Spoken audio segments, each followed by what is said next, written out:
Hi friends, it's Sarah. I make occasional content about sustainability here on this channel, and in May 2020 I graduated from university with the goal of going into climate work. Today I'm going to talk you through how that went and the data that came along with it. Whether you're someone who's in university or just graduated or you're looking to transition into climate work, I hope my job search kind of sheds some transparency onto the process and maybe you can learn or laugh a little bit about my mistakes and what I wish I would have done. First, a quick timeline.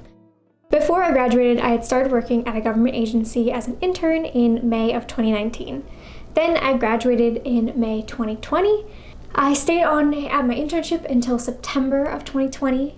And from September 2020 to March 2021, I was interviewing, applying to jobs, the works. During this time, I had a short-lived stint at the job that I used to work during summers, and I also sold vintage antique items, which has been a pastime that I've done since I was like 15. Then, thankfully, one of the places that I was interviewing offered me a job in March of 2021, and I started working for the state of California. Me as a candidate. I went to San Diego State University, which is a California state school, and I majored in international studies and business marketing with a minor in French. I had about a B+ average GPA. My prior experience to applying to full-time jobs was working in literacy, refugee nonprofits, and working at a government agency in marketing. Now, what was I looking for? I really wanted to work somewhere that was a nonprofit, a government, or a think tank, anything really but the private sector. And when I started my job search in September, I really was focused on the marketing communications positions, but as time went on, I shifted more to policy focused or volunteer management positions. Specifically, I wanted to go into something that was either international affairs focused or something that was specific to climate policy and working with people in the climate field. Originally, I was dead set on working in Washington, D.C. because I really wanted to live somewhere on the East Coast that was walkable, and D.C. really seemed like the place if you wanted to go into climate policy. But I actually did apply to a couple random jobs. One was in Germany, and then at the end of my search, I really focused more on California positions. So now you know the basics and you can kind of judge me however you would like as a candidate, my strengths and weaknesses. Here is what actually happened by the numbers. I applied to 116 positions. I had a 38% response rate, either to reject me through a generic email, a personal email, or to offer an interview.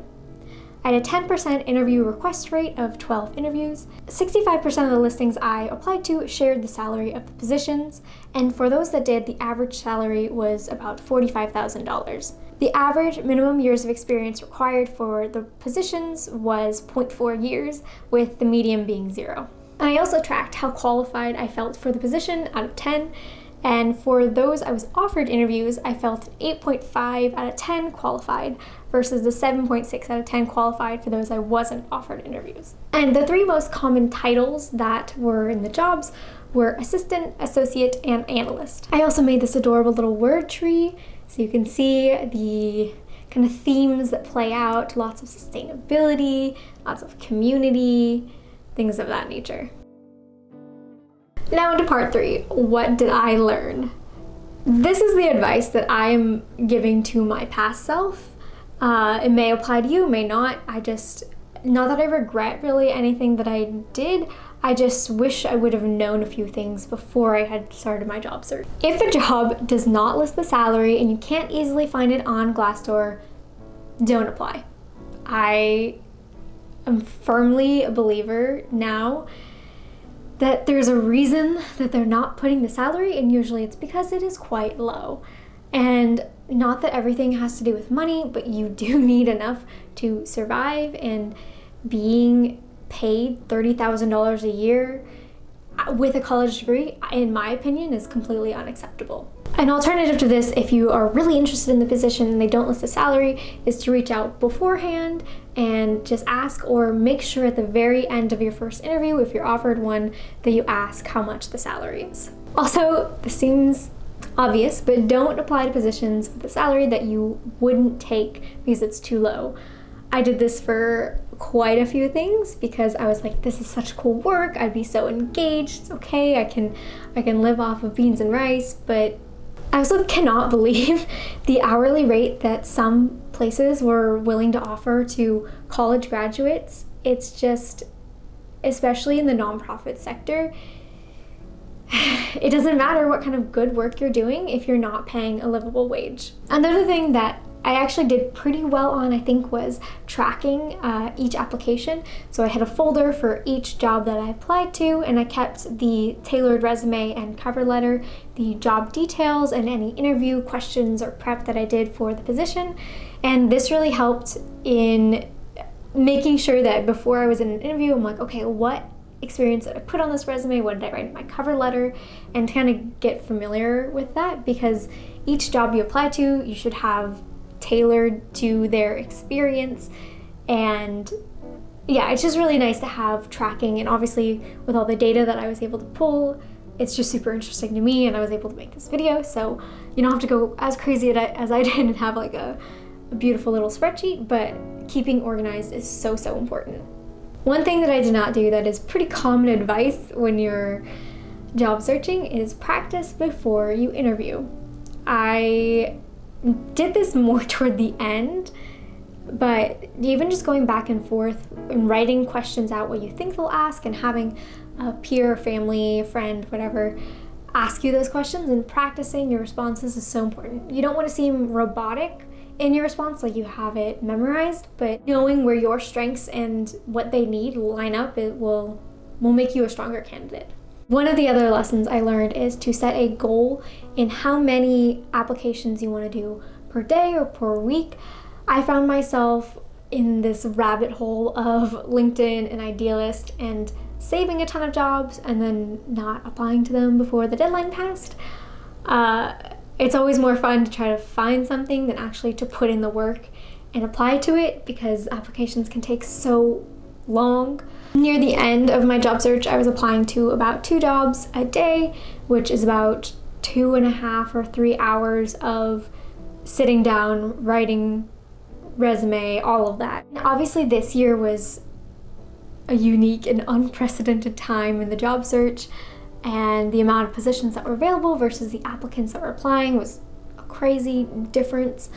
But I do think that moving forward, this is kind of the norm in the job search world, is you're not going to get a lot of emails back even to reject you, which is the most annoying thing. And sometimes people will say you're just not a good fit, and you have to accept that. Just remember that if this is your first job or whatever else, to not be too hard on yourself for trying to find the perfect fit. I got really lucky with the position that I have now, in that it's a pretty good fit for me, and it's really showing me the kind of things I do and don't like about working in my field, and it's given me a lot more clarity in the kind of work I want to go into the future.